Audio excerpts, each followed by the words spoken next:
let the news catch up on him. That's how you know Australian police is this. I don't know. Like, what's going on with this investigation? What's happening? But no, sometimes our police get the job wrong too. Trust me.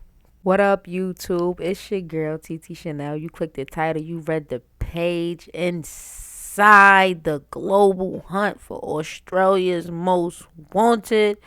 This is going to be good, man. On so many different reasons. One, I heard it don't even matter. We gonna let them do the talking. You know what I'm saying? They gonna do the yappity. We just gonna do the reacting. You know what I'm saying? So subscribe for the vibe.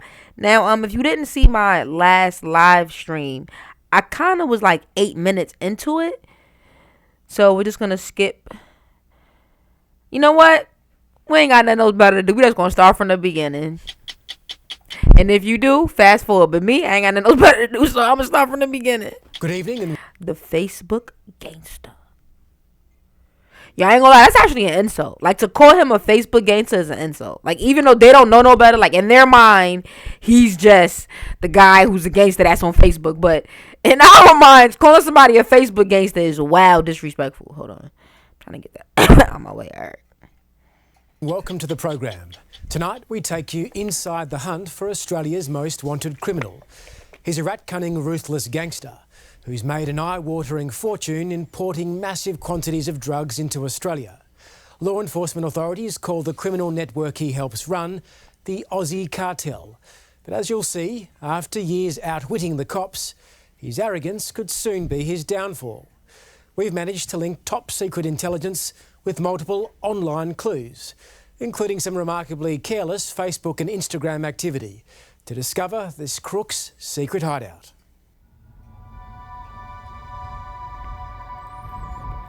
In the heart of Istanbul, Turkey, down a dark and bumpy road, lies the King's Cross Hotel.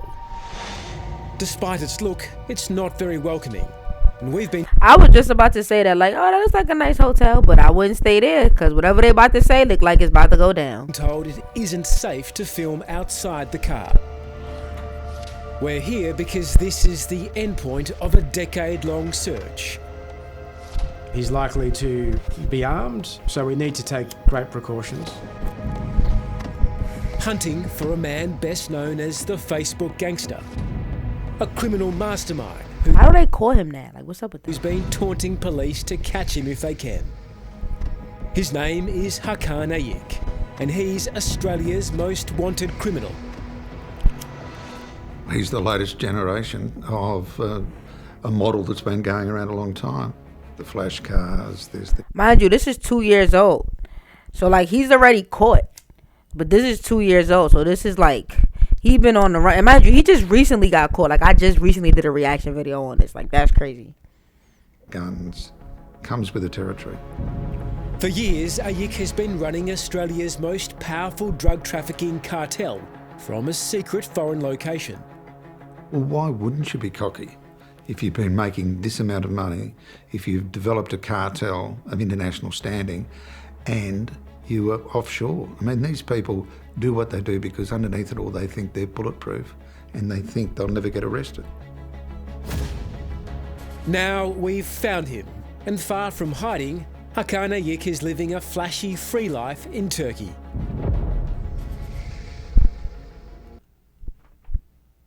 He let the news catch up on him. That's how you know Australian police is this. I don't know. Like, what's going on with this investigation? What's happening? But no, sometimes our police get the job wrong too. Trust me. Trust me. Go watch some of my American news clips. I'm going to have to start labeling them at this point, putting them in playlists like Australian news clips, American news clips, or something. But then again, nah. We all tomato. Now we've found him, and far from hiding, Hakan Ayik is living a flashy, free life in Turkey.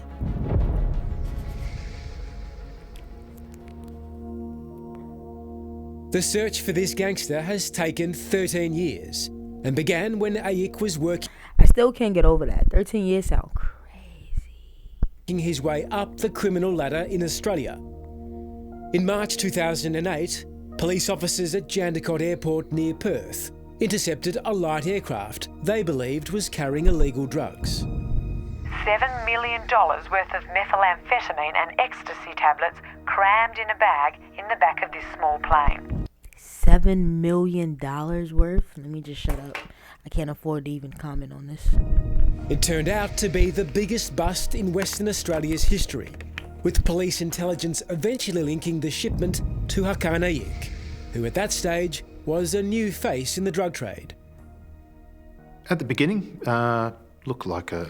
AKA somebody messed up the plane. They end up finding the on the plane.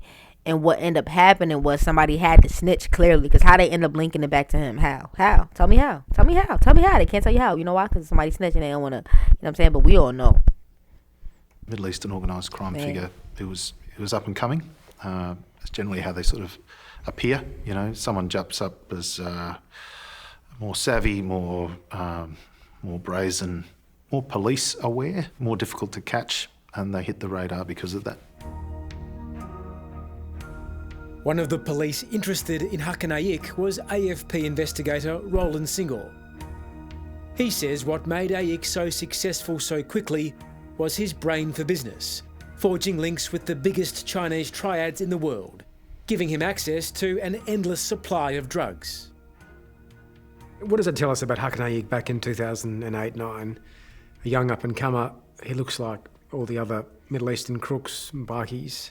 Yeah. And yet... Nah, he don't look like nothing I never seen before. He look like that I don't know, he look like he don't care. Like, the fact that, like I said, the news caught him, like, he just don't care. Like, yo, bro, you wanted in Australia, and you want, like, the news got you chilling in Turkey, vibing out.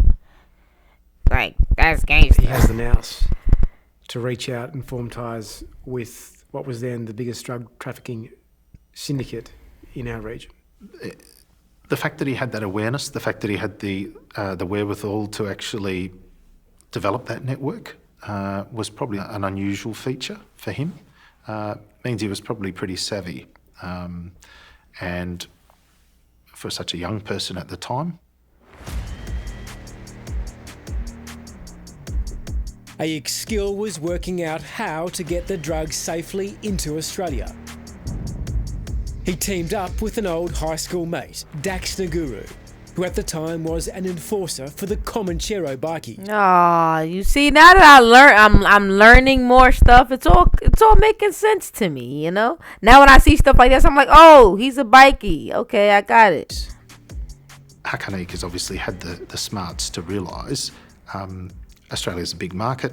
If I can use the bikie gangs as distributors, I've got huge access to the Australian market and huge profits that come from that. And he's now in the management team and he's directing traffic. By 2010, federal agencies were convinced Ayik was the mastermind behind multiple drug importations into Australia. But their investigations hit a major hurdle when Ayik vanished overseas and went on the run. So many of these gangsters say, I love the gangster life. I don't care whether I live or die. I just want that flash lifestyle. But the reality is that nobody says that. You see how cops don't even, no gangster says that. No one cares. I don't care. I just want that flashy lifestyle. They want to feed their family. Niggas is trying to survive. That's what they saying. Nobody give a fuck about the flashy lifestyle. That just comes with it. Nobody cares about it though. That's not why people get into it. Nobody risk their freedom and be like, wow, I want to risk my freedom so I can have a Rolex. No, they want to get out the hood. The Rolex just come with it. The tree is out the hood. The Rolex is just the Christmas ornament. What is he talking about? Let's go with my mans. There's always the concern about the knock at the door. There's always the concern that you're going to be betrayed. You're always looking over your shoulder. Veteran crime reporter John Sylvester has come face to face with some of Australia's worst criminals. He says Hakan Ayik is cunning and has a unique ability to bring together warring gangs. He's been able to organise a network which involves the Russian mafia, triads, Mexican cartels, organised bikie groups. I mean, he's developed a massive illicit business, and if it was on the share market, a lot of people would buy shares. I know I would. Fact. Ayik moved his operation offshore, And confident he'd never be found, he became more brazen in the quantity of drugs he was sending to Australia. Police had some wins, but many more shipments were getting through undetected, thanks to what investigators like Roland Singor call doors. Human insiders working in our ports and airports who are willing to wave through illicit drugs for criminals. No, get out, get away. As a crime syndicate, if you have doors, it means that you can push your product through and sell it at a greater price with all of that risk removed. If a criminal in Australia wants to buy drugs in Thailand, it'll be pretty cheap if he wants to go over there and pick it up. But if he wants it delivered to his door here, it's a value add. And if a syndicate's got doors, they can charge more at the end. How is it Hakanayik has... What? Did y'all get that? I mean, I guess I get it, but nah, we gotta bring it back. I'm sorry. I probably like, TT, no, we get it, so y'all fast forward it, but I gotta hear that one more time. Door. Okay, he about to break down doors. Okay, because what? And if it was on the share market, a lot of people would buy shares. Ayik moved his operation offshore, and confident he'd never be found, he became more brazen in the quantity of drugs he was sending to Australia. Police had some wins, but many more shipments were getting through. Yo, this shit costs more than me. It costs more than me and you.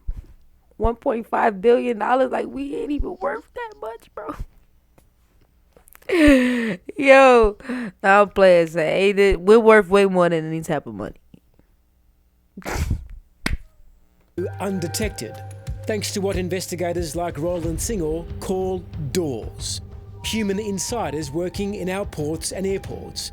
Oh, okay. So it's the insiders, the people that's working in the airports and make sure that the shipping is clear, but it's not really clear because it got that man there. Yeah, willing to wave through illicit drugs for criminals. As a crime syndicate, if you have doors, it means that you can push your... If you have doors, it means that you lit. You know what I'm saying? It means that you about to get this money because you got inside men, so you could bring that in and out like this, no problem. No problem. You getting paid. You know what I'm saying? You lit. You thought about everything. Cops is tight. You know what I'm saying? They trying to figure out who your inside men, and you better hope you got solid inside men that they don't be yabbity. But basically, that's what he trying to say. That's crazy. Product through and sell it at a greater price with all of that risk removed. If a criminal in Australia wants to buy drugs in Thailand, it'll be pretty cheap if he wants to go over there and pick it up. But if he wants it delivered to his door here, it's a value add. And if a syndicate's got doors, they can charge more at the end. How is it Hakanayik has so many doors? Look, it could be through his connections to now numerous bikie groups and Middle Eastern organised crime.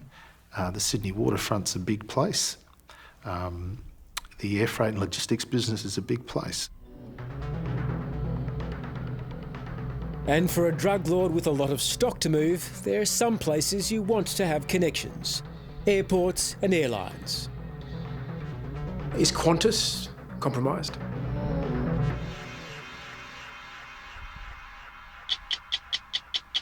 Yeah, say yeah. It is, because if he got inside men, yeah, you guys are compromised. Basically, that's what they said.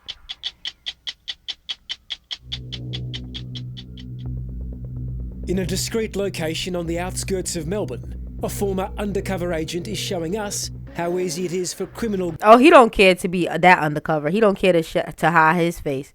Last video I did, dude had the fake beard belly. He had the goddamn Iron Man mask on. You couldn't see nothing. This guy doesn't care. He like, yeah. I can tell who this is. I don't even know, but you know what I mean? Like, he's not hiding himself very well. Gangs to operate. He's buying an encrypted phone on the black market. Hey, how you going? Good, thanks.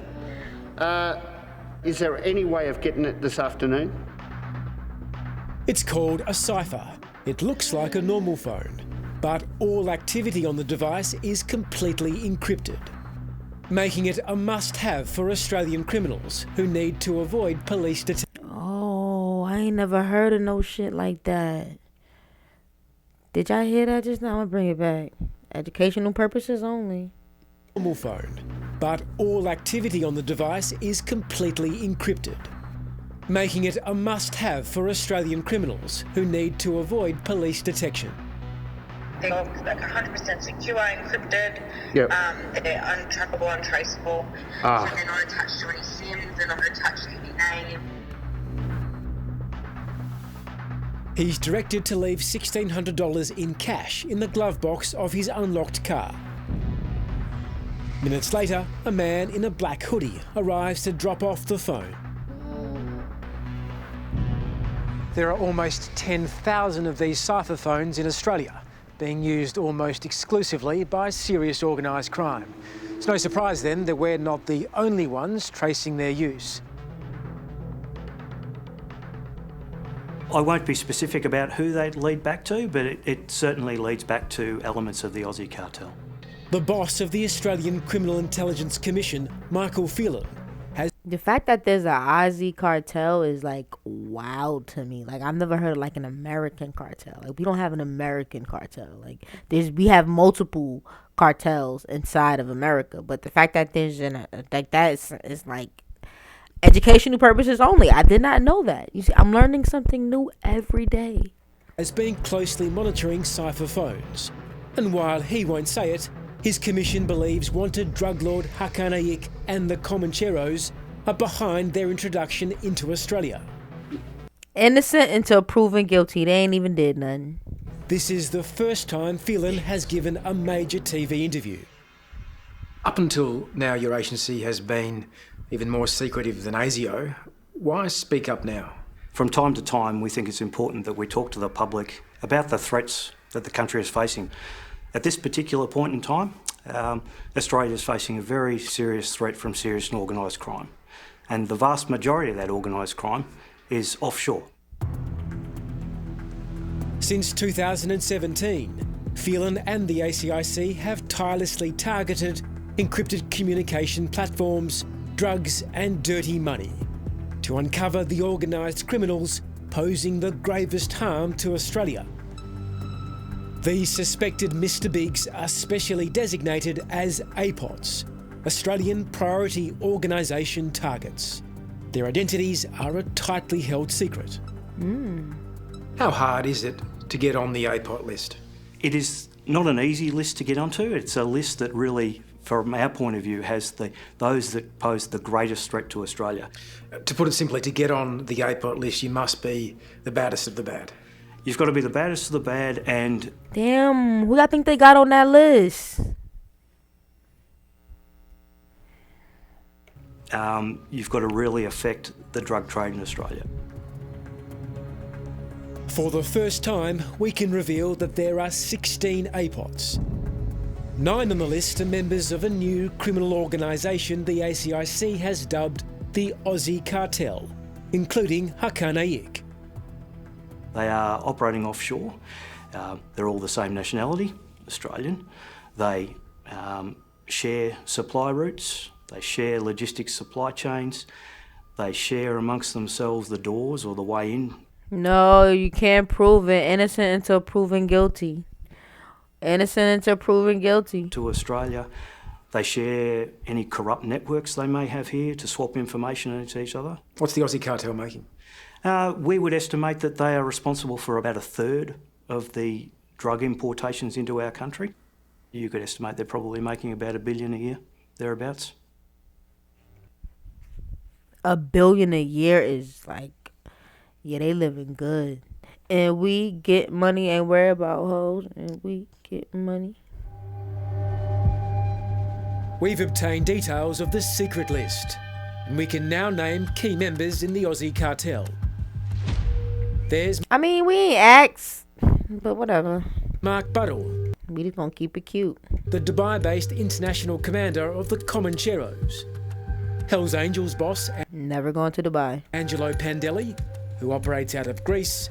Never going to Greece. Why not, TT? I just don't. I told you I don't plan on leaving my country, but I am gonna visit Australia. But am I going to Dubai? Because I heard you can't smoke the dope.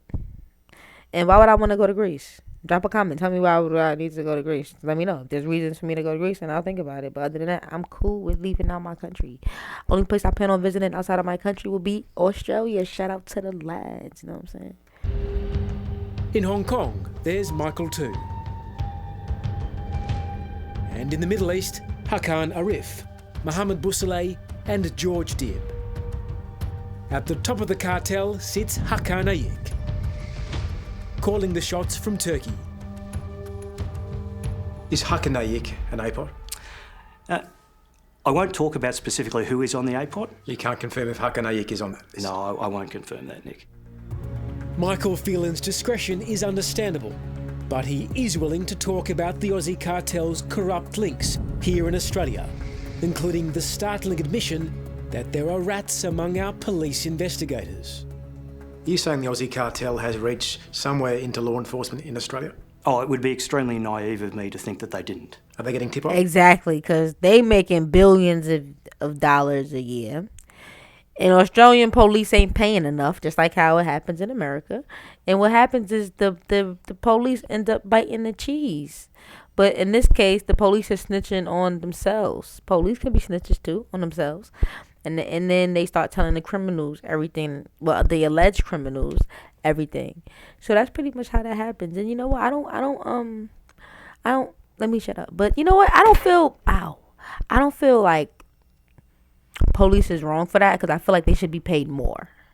So if you pay them more, then you won't have that problem. How do you pay them billions of dollars? Figure it out. You can pay LeBron James millions of dollars. You can pay all these athletes millions and millions of dollars. So pay the police that much. What's up? You like police? You know, I can't stand them. But what I'm saying is, that's what I would do to avoid police switching it up on me. You know what I'm saying? So that's what happens when you let the police. On occasions, it would, it certainly has crossed my mind that some of the importations that have gone south has been as a result of that, but it's difficult to say. Someone in some agency somewhere is burning your jobs. Look, I would say it's inevitable. But those corrupt insider networks are not only government officials, but also private sector as well. Just back on, what do you mean government officials? What sort of officials? Oh, I'm meaning law enforcement and so on like that, absolutely. But it's not just suspected dirty cops. According to secret intelligence we've been briefed on, illicit drugs are being waved through by a huge network of corrupt insiders. Even Qantas has been unwittingly dragged into this criminal activity. A national intelligence operation codenamed Brunello has found the Comanchero bikie gang and other crime groups have infiltrated our national airline. Dozens of Qantas employees have been linked to serious drug activity or organised crime. Damn, not the airport?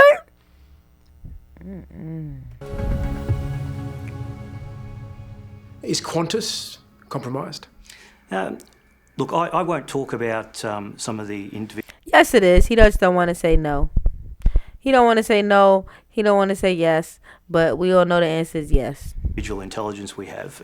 But we work very closely with Qantas. I mean, Qantas are a very large employer. In a statement, Qantas said they follow all vetting procedures and that authorities have... I bet they do. ...not raised these concerns with the company. But both Qantas and the ACIC do agree that new laws are needed to target corrupt insiders, the aim being to prevent criminals and their associates from ever getting jobs at ports and airports. Well, if those laws aren't passed, there'll be, right today as we speak, there'll be 225 people working on the wharf who have very close links to serious and organised crime, who are not convicted of any offences, but have very close links to serious and organised crime and are capable of facilitating some of those doors into Australia.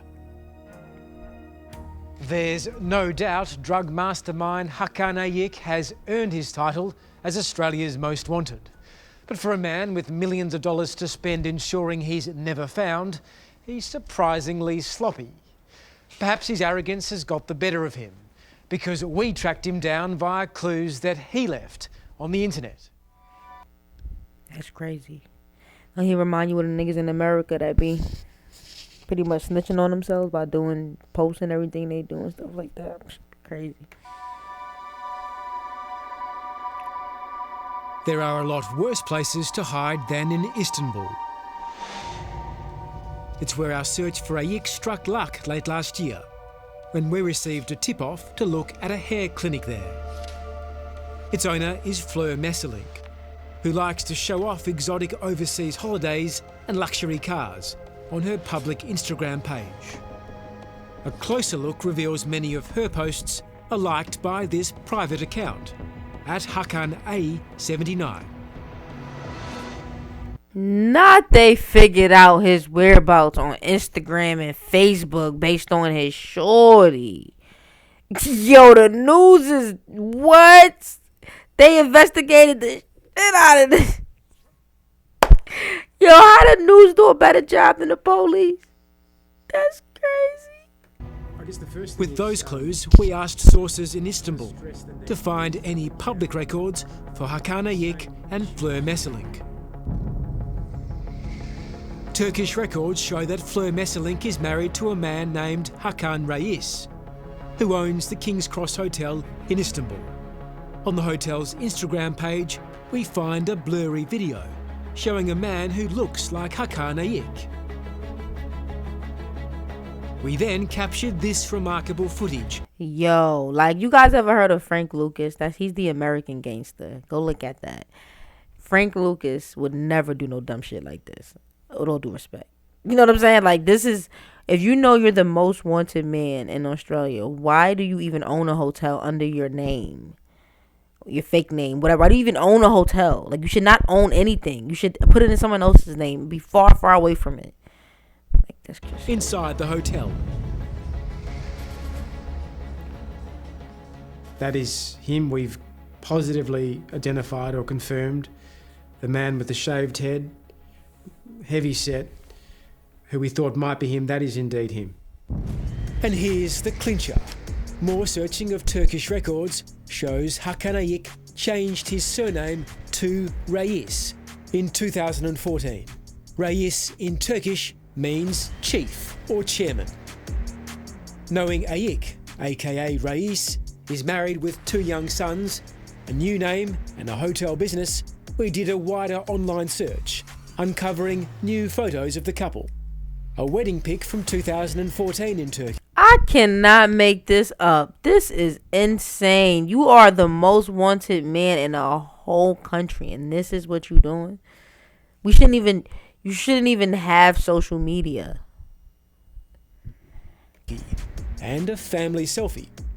At his wife's birthday party, you can see Ayik enjoying dinner with close associates, including his Comanchero-linked buddy, Dax Naguru. It's an extravagant life for a man Australia believes is the biggest threat to our nation. Why on earth are overseas countries giving some of these players safe haven? It varies why some of them have taken up residence in some of those countries. Some of them have dual citizenship, so it makes it very difficult for law enforcement, Australian law enforcement, to operate against these individuals in those countries, and it's easy for them to get to those countries.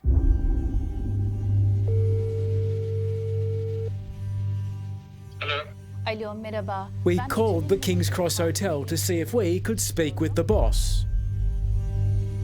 Can you please tell Hakan Reis that I know his real name is Hakan Ayik, that I know he... Nah, Nick is gangster.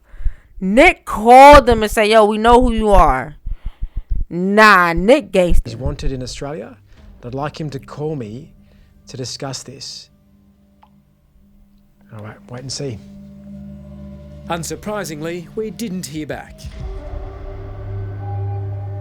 Further complicating the hunt for Ayik, we've discovered that he's now renounced his Australian citizenship, making it harder, but not impossible, for Australian authorities to have him arrested in Turkey.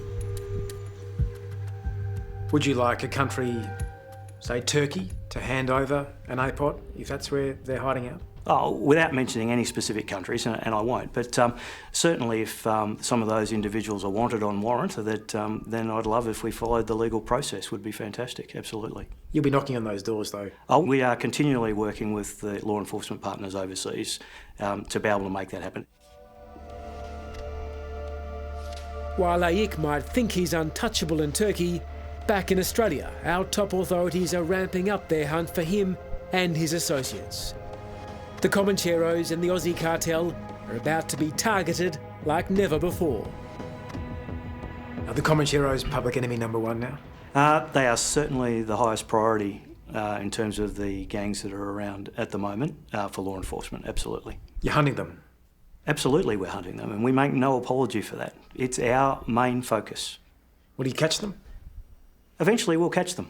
I want to make it hard for these people to do their business in Australia and use all the powers we do and all the powers that we have at our lawful disposal to be able to do. And like I said, I don't care about playing fair either. Hey, he said he gonna break the law. That's what that sound like. Subscribe for the vibe. I'm out.